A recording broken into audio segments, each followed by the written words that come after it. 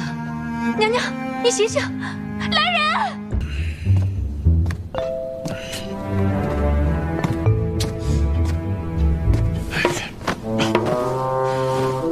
父皇莫急，儿臣准备了快马，如果战事不利的话，儿臣一定会护送父皇南撤的。只要进入江南岸，有长江天险的话，那定会安然无虞的呀。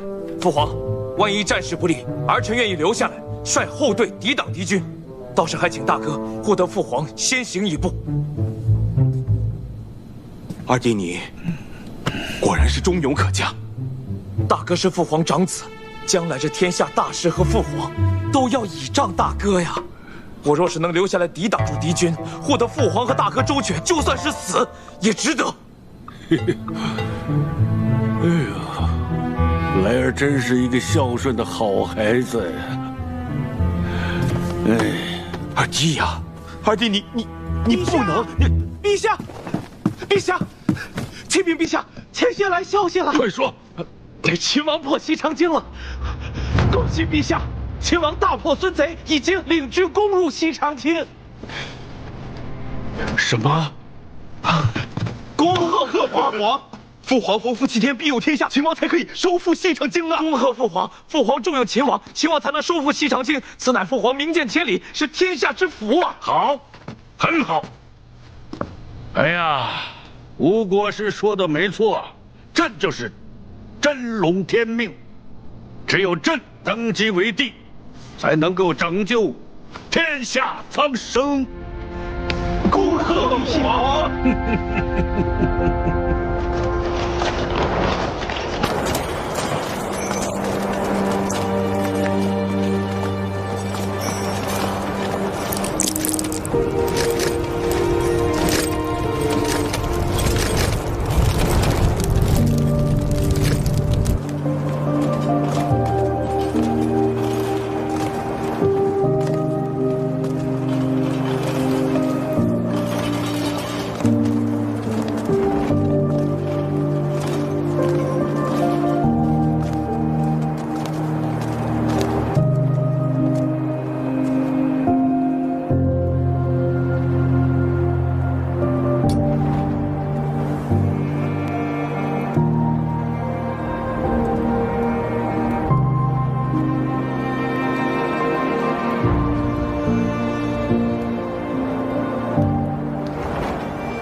按照惯例入宫拜别先帝，启程去劳兰关。那时我犯了错，先帝十分生气，不愿赐剑，便命人传话于我，让我安分守己，不要再给李氏子弟抹黑。殿下现在已经收复西长京，也可以告慰先帝在天之灵了。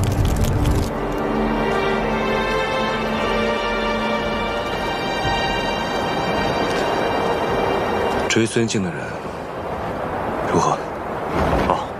经过几次短兵相接，还是没能拦住他们。孙敬的亲信副将誓死护卫，看来孙敬现在应该还是昏迷不醒。他们且战且退，已经连夜推到潼关了。崔大将军，这破城之后，崔大将军便率队入宫，在建元殿前下马，后入云霄台。他说了一句“一行阑珊，不过如此”，便率队出宫，前往了城外崔家军的大营。不过如此，我也想如他一般，破城杀敌，到最后再来一句“不过如此”，拂袖而去。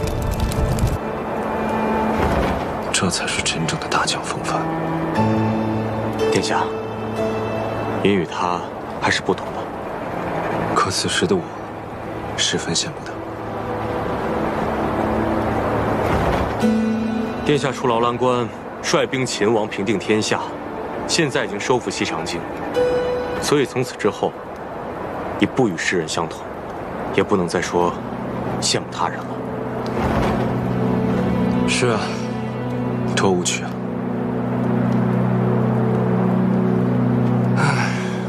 阿莹呢？他跟崔大将军一起出城了吗？哇，原来这就是皇宫啊！哎，小伟，这里好像除了楼高一点、屋子大一点以外，也没有什么不同嘛。你看，咱们现在待的地方叫做玉辉楼。往前，那边是建元殿、乾正殿、景德殿，那些都是前朝皇帝理政的地方。那个高墙后面就是东宫，以这个玉辉楼为界，再往后就是后宫了。哇，这么大一片屋子，得住多少人啊？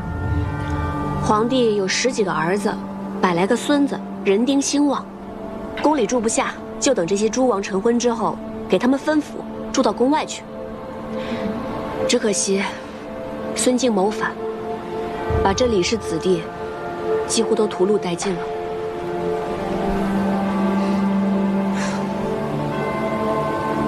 哎，齐王来了。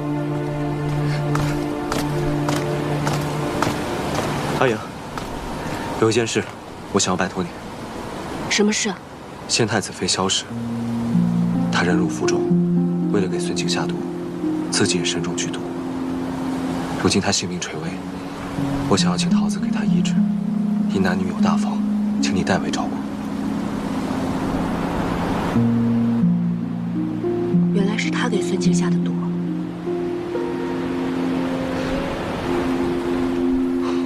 你放心，如此大义之人，我定不负你所托。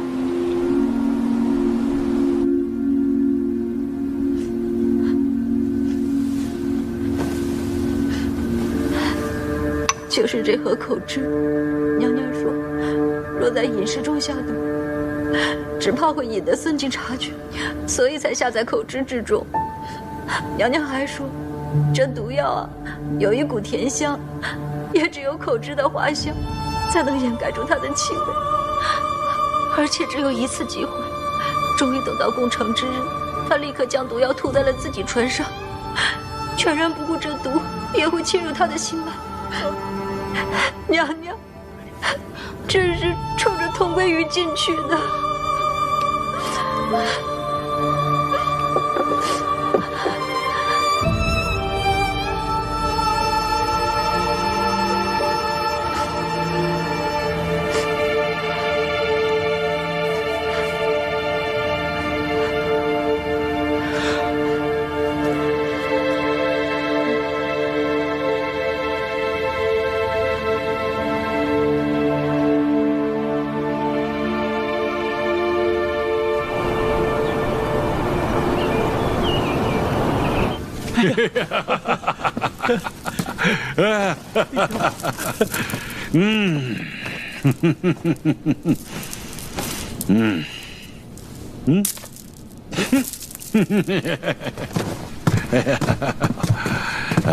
儿臣见过父皇。免礼免礼，谢父皇。秦王遣了兵马出城来迎接。朕作为天子，要摆了大驾，回西长京，接受百官的朝贺。父皇，儿臣有几句话，不知当讲不当讲。有什么当讲不当讲的？说。如今秦王已经收复了西长京，立下了不世之功，不知父皇打算如何犒赏秦王？他可是朕的儿子。再说了，为君父分忧，这不就是他的本分吗？还有什么犒赏啊？父皇已经封三弟为秦王了，这众亲王之中，唯以秦王的封号是最为贵重的。若是再犒赏的话，也只有封三弟为太子了。你说册他为太子，立嫡立长都轮不到他，你就说说为什么要册他为太子？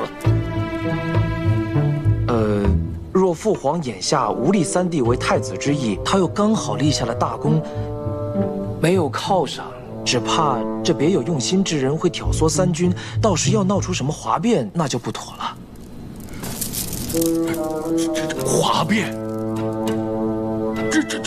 这是父皇莫慌，父皇回宫之后可以打开宫中内堂，据说这孙贼走得匆忙，宫中内堂中的贵重财物都没有带走。内堂？是啊，父皇，父皇不妨打开宫中内堂，赏赐给收复西长京的将士们，将士们自会感激陛下的圣恩，就算有人煽动，也不会跟着闹事。还是俊儿来儿的法子好啊！朕回到西长京，就把宫中的内堂打开，犒赏三军。陛下公参天地，泽披万世，万岁万岁万万岁！陛下公参天地，泽披万世，万岁万岁万万岁！娘娘，娘娘你醒了，娘娘你醒了，醒了就好，醒了就说明毒性消解了。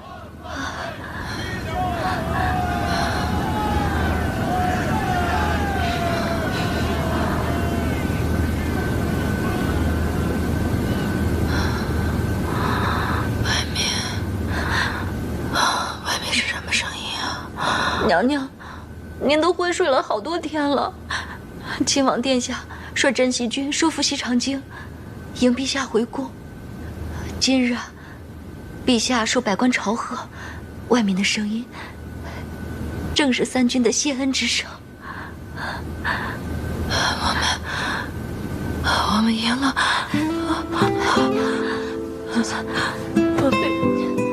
我们赢了。我们赢了，娘娘放心，我们赢了，赢了。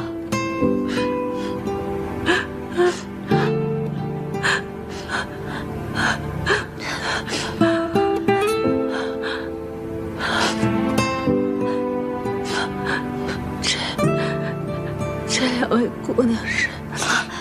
娘娘，这是崔家军中的何校尉，受秦王所托。特来照顾娘娘的，多亏何校尉带来桃子姑娘，每日精心配药，才终于解了娘娘的毒。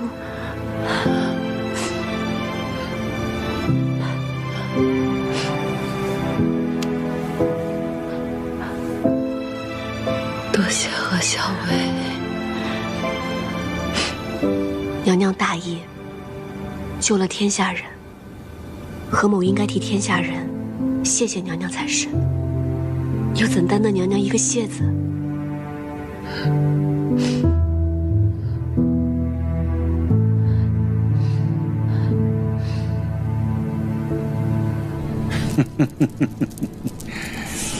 这寝殿不错，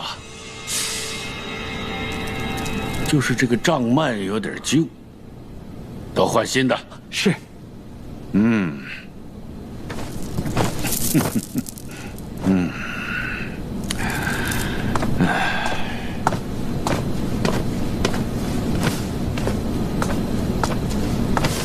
儿臣见过陛下。免礼免礼。哎，秦王你来的正好，这次收复西长京，你立下很大的功劳。说说看，想要什么赏赐？是金银，还是要封地啊？陛下，儿臣什么赏赐都不要。嗯，儿臣想请旨，待儿臣派人寻回太孙后，还请陛下应允迎回太孙。太孙，孙敬谋乱之时，弑杀先帝、先太子，幸得云长将军韩畅护卫太孙逃走。陛下，太孙乃先帝嫡传之血脉，请陛下应允迎回太孙，并令其为储君。哎呀，这么大的事，朕还要考虑考虑。陛下，先帝崩，先太子殉国，太孙继位，是名正言顺之事。朕都已经说过了，要好好考虑一下。嗯，你先回去吧。这一阵子你也挺忙的，先回去好好歇歇。没什么事，先不要进宫。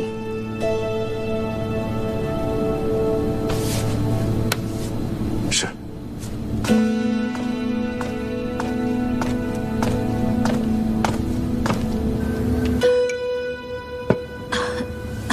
娘娘，你要是再用一些吧。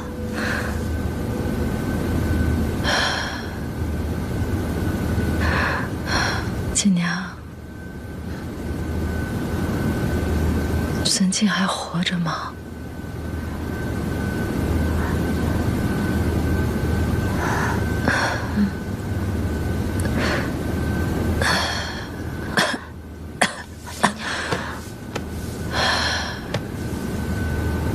是。按理说，我应该忧愁。因为大患终究未除，可是想到当初他浑身是血冲到宫里，握住我手的那一刻，我心里在想什么？我是先太子妃，娘娘，我在东宫的那段日子里。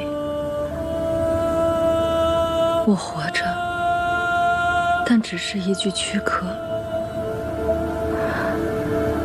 唯有和他在一起的时候，我才会感觉我是真正的一个人。可我是先太子妃，我本不该心悦于他。娘娘，我知道。我不会再说了，不会再有人知道我与他之间的过往，再也不会有人知道此刻的我还是爱慕于他。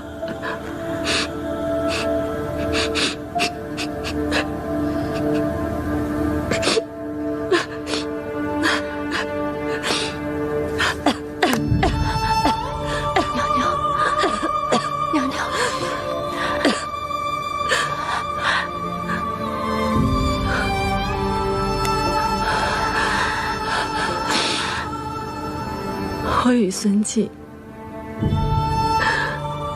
须臾为一，我冥结一失，死不足惜。娘娘，您切不可这么说呀！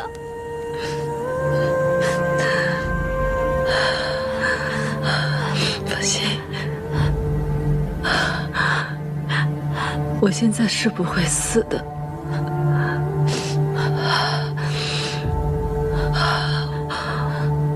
我还要确保太孙平安归来。我要看着他长大成人，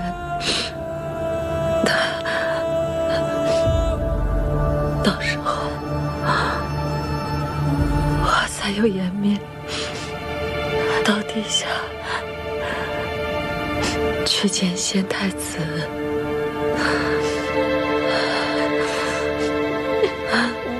娘娘，不要！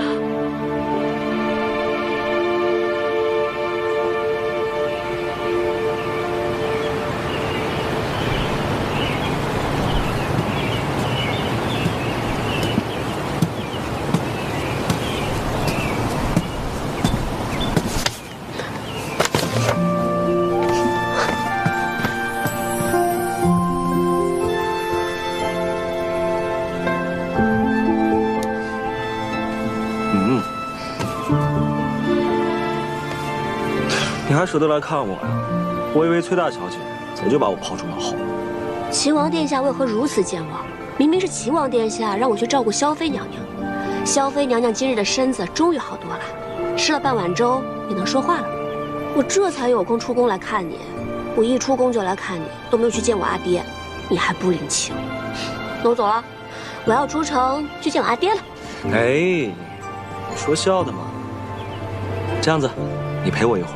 待会儿我陪你一起出城去拜见崔大将军，好吗？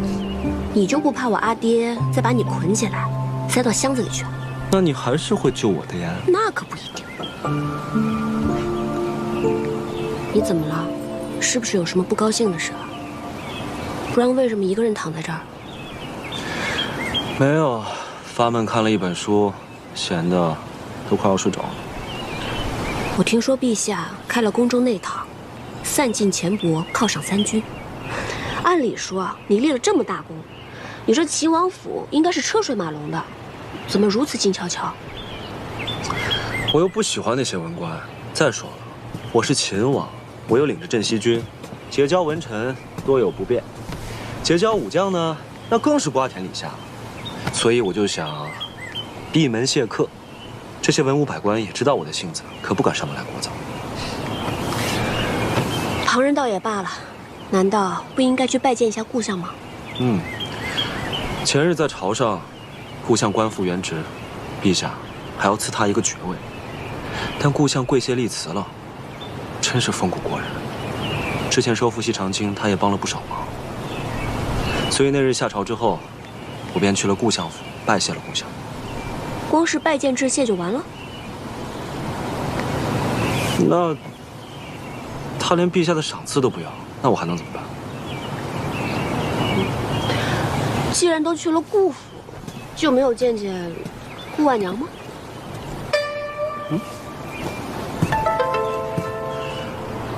我去见顾婉娘做什么？你见她做什么，我可管不着。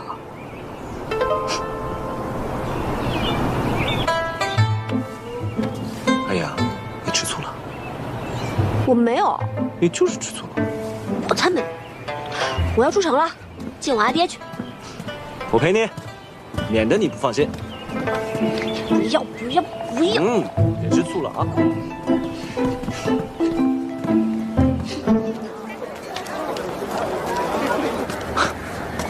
两位客官，瞧瞧，选点什么？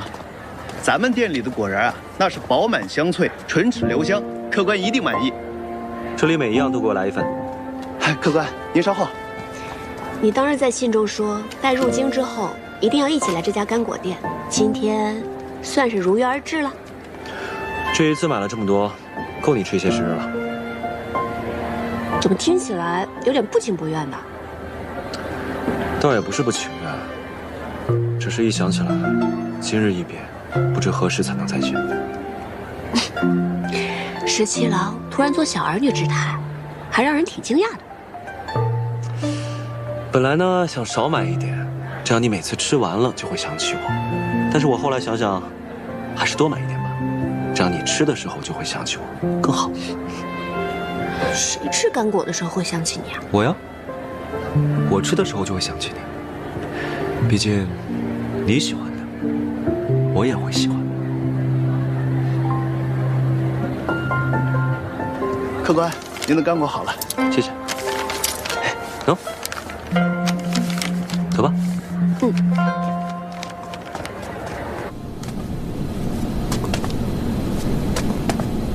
娘娘看起来好多了，走路也稳了许多。桃子姑娘说，只要加以调养，日后便再无大碍了。和校未到。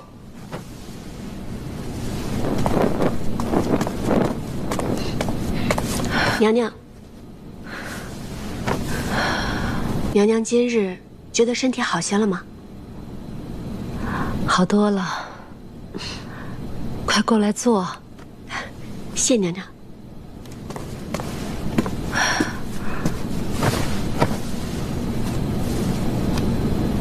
看娘娘的气色是好了很多，桃子跟我说，娘娘的毒解过之后，身子会十分虚弱，需要用一些血参补一补才好。我告诉了秦王，秦王便挑选了一些上好的血参，让我带进宫来送给娘娘。替我多谢秦王。娘娘客气了。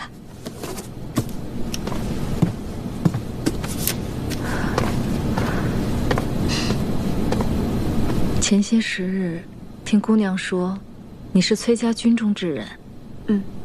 受秦王所托，一直在宫中照应我。真是辛苦姑娘了。没有，娘娘您客气，说是照应，不过都是锦娘还有宫女们在张罗，我也就是过来陪着娘娘说会儿话而已。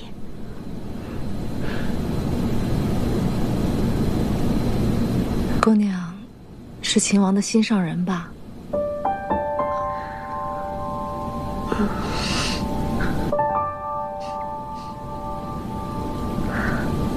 我虽从未见过秦王，但在我处境最难之时，与他通过密信，他的为人之道，从种种细节能窥见一二。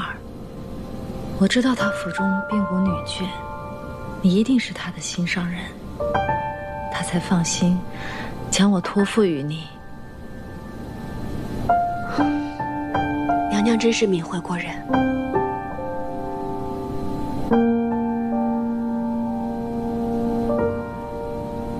我是一个世节无益之人，唯有一死，才能了断此生。当初秦王答应过我，一定会帮我寻回太孙。我知道秦王也是一个信守承诺之人。我的身份是先太子妃，如今在宫中处境尴尬，十分不妥。我想离开宫里，去一个僻静之处，找一处安身之地，也请姑娘转告秦王，成全我。娘娘放心，秦王必定会答应安排。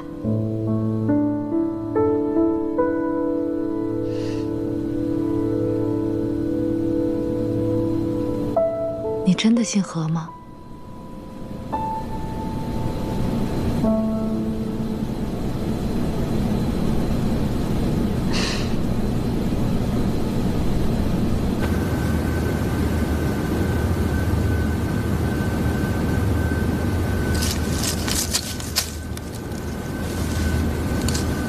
疏朗得当，原来世花你也颇具天分呐。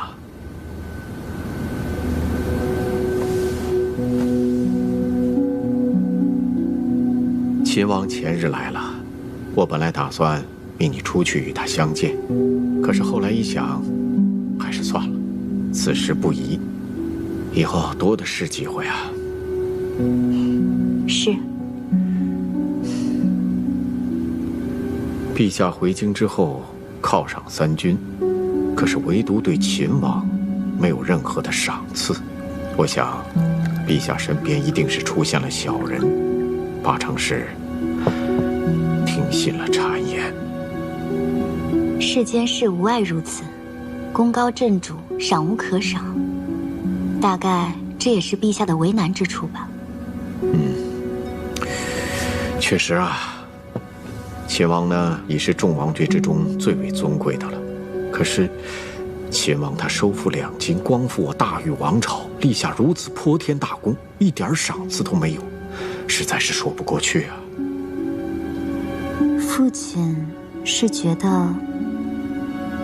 陛下正值春秋鼎盛，此时还无意册立太子，不然的话，要册是必册秦王。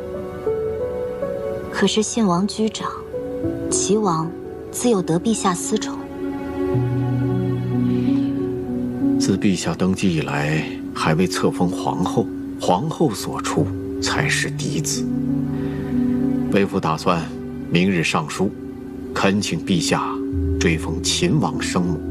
秦王立下如此大功，其生母就该被追封为皇后啊。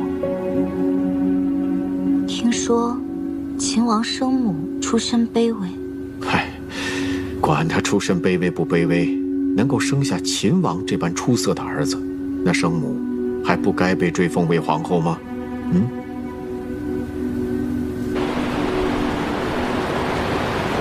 朕意已决，信王齐王的生母董氏追封为昭成皇后，秦王的生母刘氏追封为昭仪。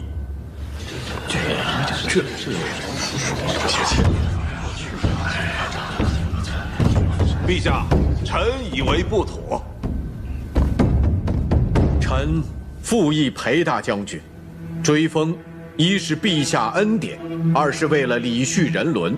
秦王自劳兰关起兵之后，平定宇内，收复两都，如此功绩，生母若只为昭仪，恐怕难以彰显陛下临照万方之恩典。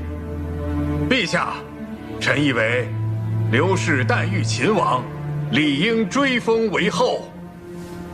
臣复议，末将复议。臣复议。你们一个个的，口口声声说秦王立下大功，收复两都，东都呢？陛下息怒啊，都是儿臣无能。你闭嘴！刘氏出身卑贱，难道就因为她是秦王的生母，就必须追封为皇后吗？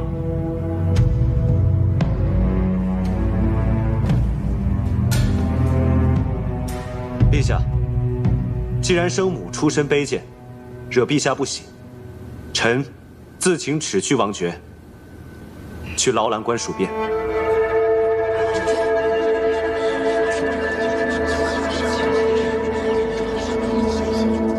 你，陛下请息怒，秦王生为人子，感恩生母诞育之恩乃人之常情，请陛下恕秦王。滚！你给我滚！朕不要再看到你这个逆子！滚！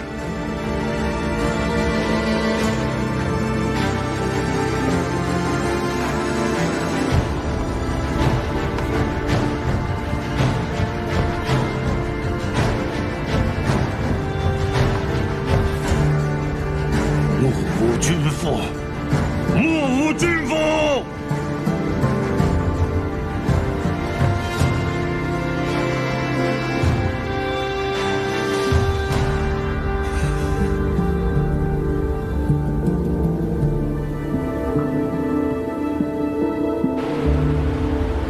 陛下口谕：兹秦王出言不逊，藐视君父，咆哮廷议，特指申斥，免去秦王行军大总管一职，令在秦王府中闭门思过，不奉谕，不得出府门半步，不得参与军事，不得妄议朝政。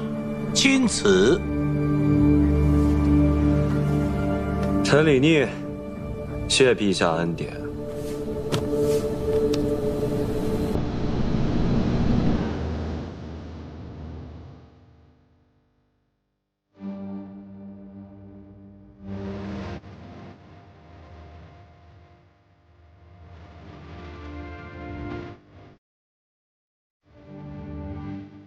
我年幼的时候呢，奶娘哄我说，我要有什么心愿，就折一个竹蜻蜓。等它落地的时候，那我的愿望就实现了。那个时候呢，我特别想见到我阿娘，别人都有阿娘，就我没有。于是我便折了好多只竹蜻蜓，翻到墙上一只一只的往下放，直到全部放完的时候，我才发现，原来奶娘是哄我的。这一个心愿，无论折多少竹蜻蜓，都无法实现。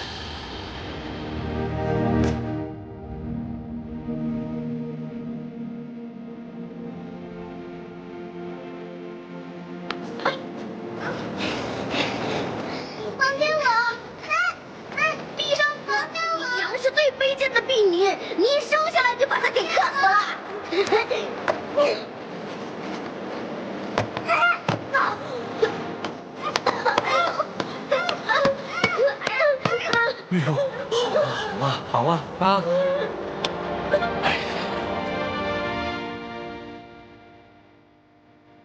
你说，为什么抢你兄长的东西？我没有抢他的东西，是他抢我的竹蜻蜓，还骂我。他骂你什么了？啊？你倒是说呀！他到底骂你什么了？说不出来了吧？你这孩子居然敢撒谎！我没有。你还顶嘴！我没有。你就是撒谎！我没有。你还顶嘴！我没有撒谎。撒谎！没有。你再给我顶嘴！我没有撒谎。撒谎！就是撒谎！撒谎！没有。撒谎！我没有。撒谎！没有。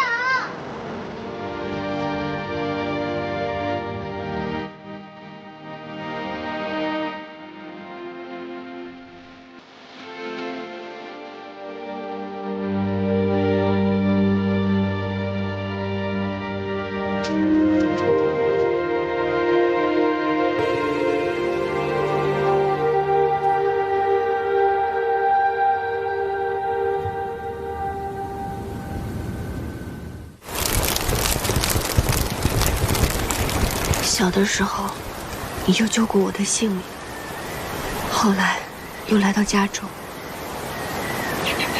无论我做什么事情，你都默默地支持我。当我犯了错，也是你来帮我承担。你用着我的年纪，不知道经历了多少危险，到最后，也是为了救我而死。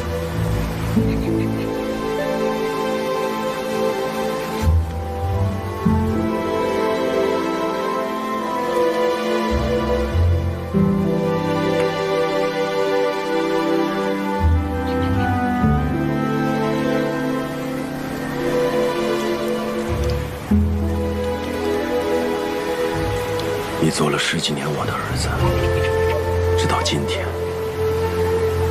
为你立了这座衣冠冢，才能将你的真名示人。但在阿爹心里，你一直如同我亲生儿子一般。凤儿，阿爹定然会替你报仇。从今日起，你只是你，不再是翠莲，你就是刘成风。但是你永远是阿爹的儿子，你也永远是我的兄长。